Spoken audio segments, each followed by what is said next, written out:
So it's that time of year, it's the spawn, and you know, the spawn can be a lot of fun. It's a great time of year to fish. You can catch a lot of fish, and I want to share with you one of my most favorite techniques. When you need to get a bite, this is the rig to go to. And what it is, it's the Strike King Ocho, and it comes in 4 different sizes, but the predominant size I prefer is the 5-inch Ocho or the 4-inch, but the 5-inch is my favorite.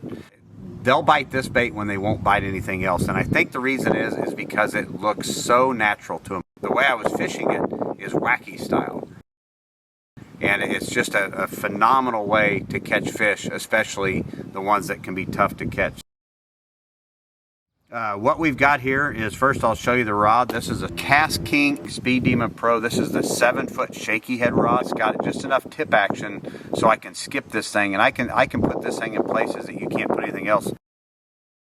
Most guys will throw 15 or 20 pound braid. I've actually got this on 30 pound KastKing X Finesse braid. This stuff's super thin, so I'm able to use a little bit heavier, but I'm also fishing around docks and places, cables and places that you know, you typically don't want to throw a spinning rod, but with this setup it's pretty heavy, and it gets the job done.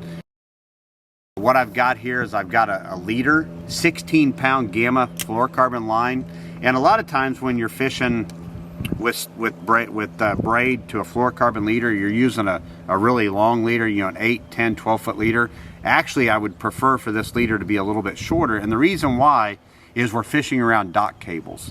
And when it comes to your line being over a dock cable, I'd much rather have my braid rubbing up against a dock cable than I would fluorocarbon, because dock cables are actually really brutal on your line. So you have to be careful with that, but that's why I'm using heavier line. When I hook those quality fish, I'm able to kind of horse them out of there like I would on a flipping rod as well. So hook wise, I've got a Trokar. This is a Trokar weedless finesse hook, kind of a Nico rigging hook or wacky style hook. This is a size 2. I don't like a real big hook, just a phenomenal. It's got the little Trokar tip on there, and it's got these nice little weed guards to you'll get it through the brush or those cables or anything like that. The colors that Strike King has is endless, so if you have your favorite color, it's available. I prefer day in and day out. I love watermelon red and green pumpkin, but I've got one here that's kind of unique, and this is bubblegum.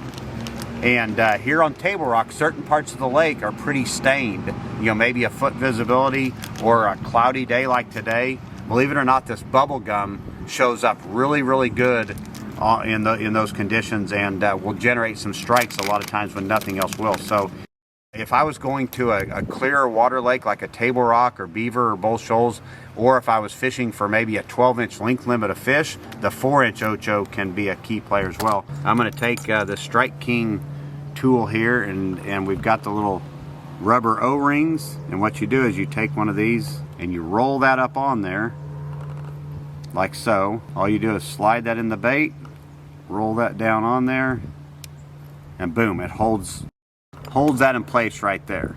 Is all you do at this point. Just take this thing, and typically you'd go straight through the center of the worm, but with this O-ring on here, you can actually just rig right through the O-ring like so. You've got it like that, and now you can skip this thing. You can put it in places you can't put any other baits. You can literally skip it way up under a walkway of a dock, and when this thing hits the water, this thing just it's just enough weight in the center of the bait to just slowly drag it down, and the ends of this thing will just kind of undulate back and forth. It looks very natural.